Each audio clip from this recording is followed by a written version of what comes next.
வணக்கம். Big topic with Karthik Mayakumar. எல்லையில் India vs China கலைபுரம் சமீபத்தில் 3 இருந்துச்சு பாருங்க. இதை சார்ந்த ஒரு வீடியோ பயங்கர வைரலாக போயிட்டு இருக்கு. இது சம்பந்தமான ஃபேக்ட் செக்கை நம்ம நிறைய பண்ண போறோம். இது கூடவே இப்போ இந்த தவாங் செக்டார்ல என்னதான் நடந்துகிட்டு இருக்கு இதை பத்தியும் பார்க்க போற நிகழ்ச்சிக்குள்ள போலாம்.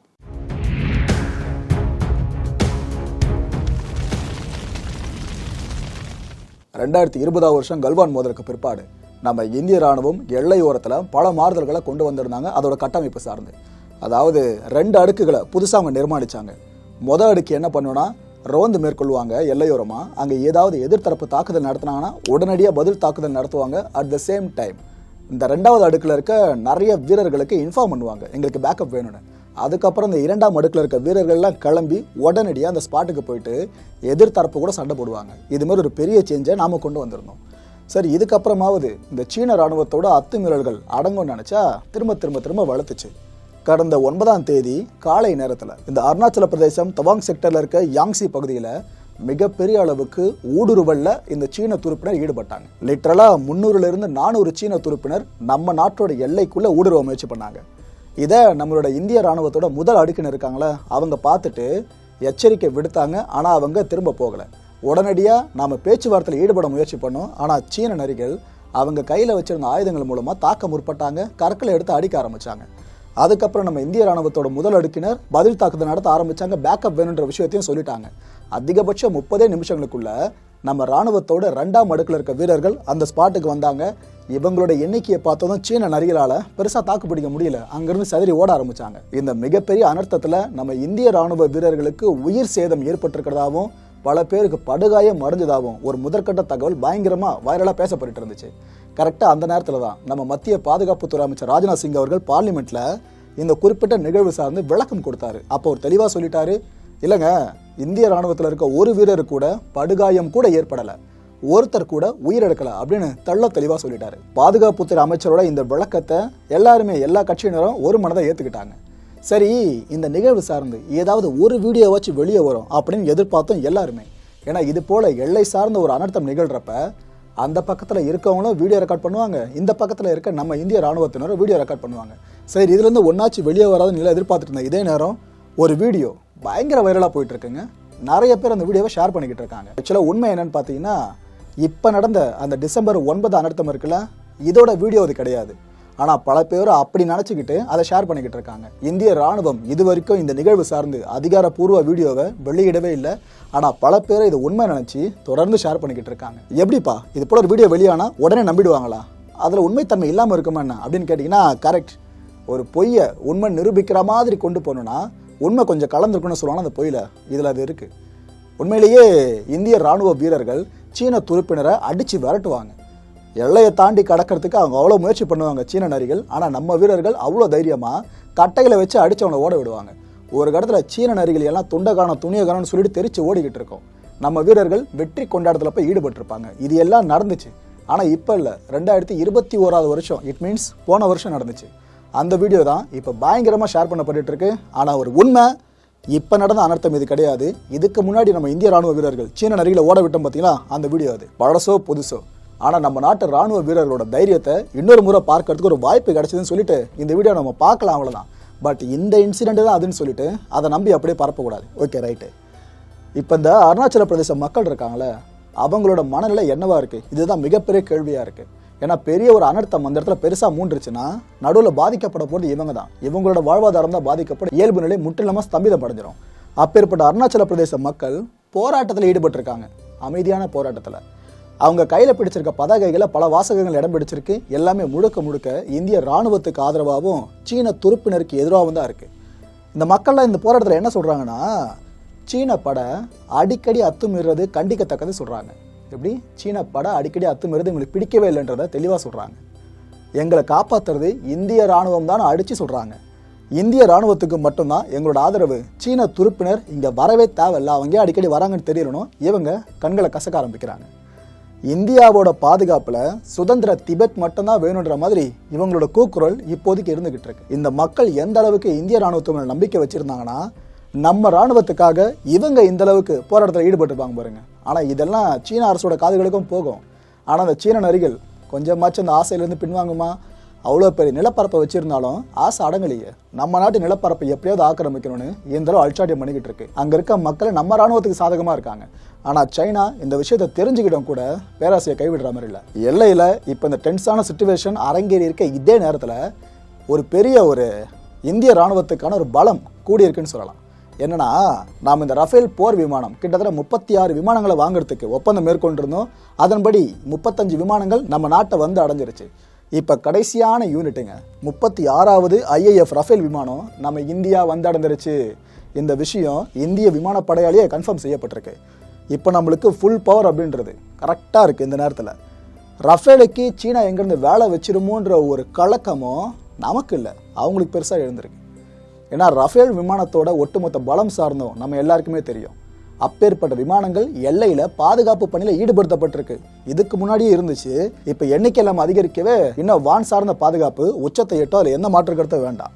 இந்த ரஃபேல் எப்பேற்பட்ட போர் விமானம் அப்படின்றத நீங்கள் தெரிஞ்சுக்கிட்டீங்க அப்படின்னா, நம்ம இந்திய எல்லையை காக்கிற ஒரு அரணா இந்த ரஃபேல் எந்த அளவு திகழுது அப்படின்ற உண்மை உங்களுக்கு புரிஞ்சிடும். அப்பேற்பட்ட ரஃபேலோட பவர் என்னன்றதை இப்போ முழுசா பார்த்துடுவாங்க. வான்களத்தின் புதிய கேம் சேஞ்சரா நம்ம இந்திய ராணுவத்துக்கிட்ட ரஃபேல் வந்திருக்குல்ல, இதோட ஸ்பெசிஃபிகேஷன் என்னென்ன அதை முதல்ல மக்கள் பார்த்துருங்க.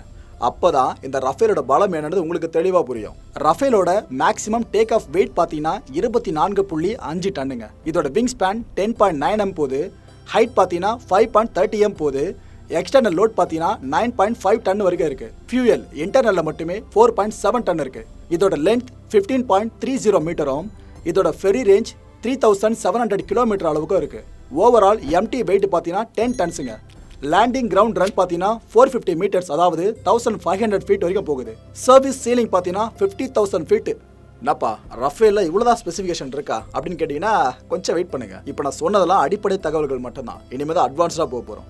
இந்த ரஃபேலில் நான் முன்னாடி சொன்ன ஸ்பெசிஃபிகேஷன்ஸே கடந்து இன்னும் பிரத்யேகமான ஸ்பெசிஃபிகேஷன்ஸ் என்னென்ன இருக்குன்னு பார்த்தீங்கன்னா, ரேடார் சிக்னல் ஜாமருங்க.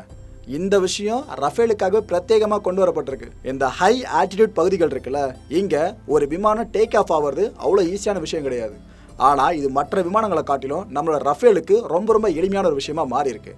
ஏன்னா ஹை ஆல்டிடியூட் பகுதிகளில் செயல்படுறதுக்காகவே இது பிரத்யேகமாக உருவாக்கப்பட்டிருக்கு. 2130 கிலோமீட்டர் வேகத்தில் பயணிக்கும் போது கூட இந்த ரஃபேல் விமானத்தில் இருந்து 900 கிலோகிராம் அளவுக்கு லேசர் குண்டுகளை தூக்கி வீச முடியும். இந்த ரஃபேல் இருக்க பீரங்கிகள் மூலமா ஒரு நிமிஷத்துக்கு 2500 ரவுண்டு வரைக்கும் சுட்டு தள்ள முடியும். பறந்தபடியே இன்னொரு விமானத்துக்கு தேவையான எரிபொருளை நிரப்ப முடியும். அந்த அளவு ஸ்பெசிஃபிகேஷனை உள்ள புகுத்தி வச்சிருக்காங்க. இது மட்டும் இல்லைங்க, பறக்கும் தகவல்னு சொல்லுவாங்க இந்த ஃப்ளையிங் டேட்டான்னு சொல்லிட்டு. இந்த ஃப்ளையிங் டேட்டாவை 10 மணி நேரங்கள் வரைக்கும் சேமிக்கிற திறனும் இந்த ரஃபேலுக்கு இருக்கு. நகரும் இலக்கு, மூவிங் டார்கெட்னு சொல்லுவாங்களே, அப்பேற்பட்ட நகரும் இலக்கை அடிச்சு காலி பண்றது அவ்வளோ பெரிய விஷயம். துல்லியமான காலி பண்றது ரொம்ப பெரிய விஷயம்.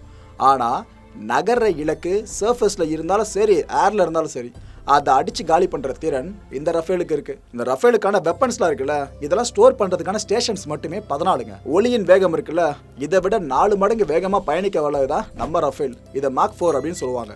என்னதான் ரஃபேலுக்குள்ள இவ்வளவு சிறப்பம்சங்கள் இருந்தாலும் அது கரெக்டா இயங்கணும் அப்படின்னா அதை புஷ் பண்ண ஒரு ஆற்றல் வேணும் இல்லைங்க, என்ஜின். அதை பத்தி இப்ப பார்க்கலாம். ஸ்னெக்மா M88 டர்போ ஃபேன் 2 என்ஜினுங்க இது பொருத்தப்பட்டிருக்கு. 1912 kmph இருந்து 3700 kmph வரைக்கும் இந்த ரஃபேல் பறக்கிறத உறுதி செய்யறது இந்த என்ஜின்ஸ் தான். இந்த என்ஜின்ஸ் இல்லை அப்படின்னா ரஃபேலோட வேகம் அப்படின்றதும் தீர்மானிக்கப்படாது, அதோட பறக்கும் திறனும் சுத்தமாக இருக்காது. போர்க்காலத்தில் மிகப்பெரிய ஆபத் பாண்டவன் வேற எதுவுமே கிடையாது, இதே ரஃபேல் தான். எதுக்காக சொல்கிறேன்னா, 24 மணி நேரத்தில், அதாவது 1 டேல மட்டுமே 5 தாக்குதல்களை தொடர்ந்து முன்னெடுக்க முடியும் இந்த ரஃபேலால. இதை தவிர்த்து நம்ம இந்திய தேசிய விமானப்படையில இருக்க இன்னொரு விமானம் இருக்கு பாருங்க, சுகோய். இதால வெறும் 3 தாக்குதல்களை மட்டும்தான் 24 மணி நேரத்தில் முன்னெடுக்கப்படுமே. ரஃபேலுக்கான பராமரிப்பு நேரம் எவ்வளவு தெரியுமா? 2 மணி நேரம் 25 நிமிஷங்கள் மட்டும்தான். இதுவே மற்ற விமானங்களுக்கு எடுத்துக்கிட்டீங்கன்னா 6 மணி நேரத்துல இருந்து 8 மணி நேரம் வரைக்கும் தேவைப்படும். 4 முக்கியமான ஏவுகணைகள் இந்த ரஃபேல்ல இருக்கு. ரஃபேல்ல ஒட்டுமொத்தமாக பார்த்தீங்கன்னா 6 விதமான ஏவுகணையில பொறுத்துற வல்லமை இருக்கு. இருந்தாலும் அந்த 6ல் 4 முக்கியமானதாக பார்க்கப்படுது. இந்த 4 மிசைல்ஸ்ல நம்ம முதல்ல பார்க்க போறது ஹேமர். இது ஒரு ஏர் டு கிரவுண்ட் மிசைலுங்க. அதாவது ரஃபேல் மேலே பறந்துகிட்டு இருக்குல்ல, அங்கிருந்து கீழே கிரவுண்ட்ல இருக்க டார்கெட்டை அடிச்சு காலி பண்ணும். இதனால தான் ஏர் டு கிரவுண்ட்னு சொல்றோம். இந்த ஹேமர் மிசைல் ஒன்னுத்தோட விலை எவ்வளவு தெரியுமா? 70 லட்சம் ரூபாய். இந்த அளவு விலை கொடுத்து தான் இந்த ஹேமர் ஒன்னோடத்தையும் வாங்கவே முடியும். இதோட ரேஞ்ச் பார்த்தீங்கன்னா கிட்டத்தட்ட பிரைஸுக்கு ஏற்ற மாதிரி தான் இருக்கு. 60 கிலோமீட்டர் வரைக்கும் ரேஞ்ச் கொடுத்துருக்காங்க. ஏர் டு கிரவுண்ட் மிசைலை காட்டிலும் ஏர் டு ஏர் மிசைல் இருக்குல்ல, அதுதாங்க எப்பவுமே காஸ்ட் அதிகமாக இருக்கும். ஏன்னா அதை தயாரிக்கிற பணி தலைவலி பிடிச்சது. துல்லியன்றதை மனசில் வச்சுக்கிட்டு அதை தயாரிக்கணும். அப்பேற்பட்ட ரெண்டாவது மிசைல் பார்த்தீங்கன்னா இந்த மீட்டியார். முதல்ல பார்த்தது ஹேமர் ஏர் டு கிரவுண்ட், ரெண்டாவது இப்போ பார்க்க போகிறது மீட்டியார் ஏர் டு ஏர் மிசைலுங்க. இது ஒன்றுத்தோட விலை எவ்வளோ தெரியுமா? 20 கோடி ரூபாய். இதோட ரேஞ்ச் பார்த்தீங்கன்னா 100 கிலோமீட்டர்ல ஆரம்பிச்சு 150 கிலோமீட்டர் வரைக்கும். மூணாவதாக நாம இப்போ பார்க்க போகிறதும் ஒரு ஏர் டு ஏர் மிசைல் தான். இது பேரு மேகா. இதோட விலை பார்த்தீங்கன்னா 8 கோடி ரூபாயில் ஆரம்பிச்சு 18 கோடி ரூபாய் வரைக்கும் போதுங்க. இதோட ரேஞ்ச் 50 கிலோமீட்டர். ரஃபேலோட 3 முக்கியமான ஏவுகணைகளை பார்த்துட்டோம். 4வது ஏவுகணை கிட்டத்தட்ட ரஃபேலோட பிரம்மாஸ்திரம்னே சொல்லலாம், ஸ்கேல்ப். இப்போ நம்ம IAF சில புகைப்படங்களை வெளியிடுச்சு சொன்னோம் பார்த்தீங்களா, அதில் இந்த ஸ்கேல்பை ரஃபேல் ஏந்தி இருக்கிறதா முக்கியமான புகைப்படமே. இந்த ஸ்கேல்ப் ஏவுகணை தான் சைனாவுக்கு மிகப்பெரிய தலைவலியை கொடுக்குற ஏவுகணையை எதிர்காலத்தில் இருக்கும்னு இந்திய தேசிய விமானப்படை நினச்சிக்கிட்டு இருக்கு. அது மட்டும் இல்லை, சைனாவும் இதை தான் நினச்சிக்கிட்டு இருக்கு. ஏன்னா ஸ்கேல்ப் பண்ணுறது சாதாரண ஏவுகணை இல்லைங்க, நம்ம ரஃபேலோட பிரம்மாஸ்திரமே இதுதான். Air launched long range deep strike missile. இதோட ரேஞ்ச் எவ்வளோ தெரியுமாங்க?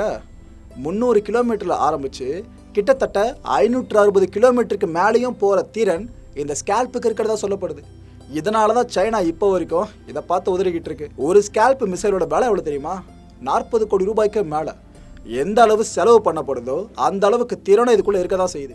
சமல்லங்க. ஓகே, இப்போ தவாங் செக்டாரில் என்ன நடந்துக்கிட்டு இருக்கு? இதுதான் நம்ம மனசுக்குள்ளே இருக்க மிகப்பெரிய கேள்வியாக இருக்கும். அதுக்கான பதிலை பார்த்துடலாம்.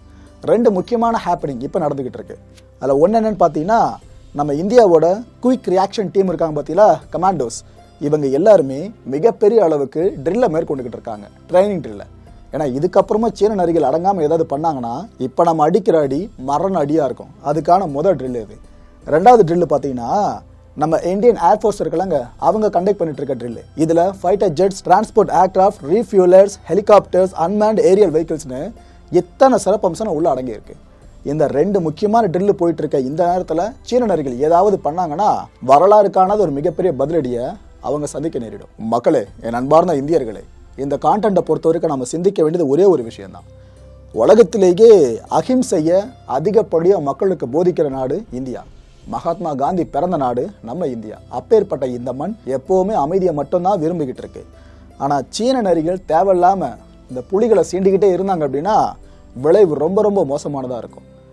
எந்த அளவுக்கு நம்ம இந்திய ராணுவம் இப்போ மேலே அப்கிரேட் பண்ணப்பட்டிருக்குன்னு நம்ம கண் கூட ஒவ்வொரு நாளும் பார்த்துக்கிட்டு இருக்கோம். ரஃபேல் வரவு சார்ந்து தான் சொல்கிறேன். அப்பேற்பட்ட இந்த சூழல்லையும் சீனா மதிக்காமல் ஏதாவது இது போல் நில ஆசை காரணமாக, நில பேராசை காரணமாக வச்சுக்கலாம் தான் கரெக்டாக இருக்கும். இப்படியே தொடர்ந்துக்கிட்டு இருந்தாங்கன்னா இந்திய ராணுவ வீரர்களோட தைரியம் என்னன்றதை திரும்ப ஒரு முறை காயம் பட்டு சீன நரிகள் உணர வேண்டியிருக்கும். பார்க்கலாம் நிதர்சனம் என்னன்றதை அவங்க புரிஞ்சுக்கலாம் இல்லையான்னு சொல்லிட்டு அடுத்த நிகழ்ச்சியை சந்திக்கலாம். நன்றி, வணக்கம், ஜெய்ஹிந்த்.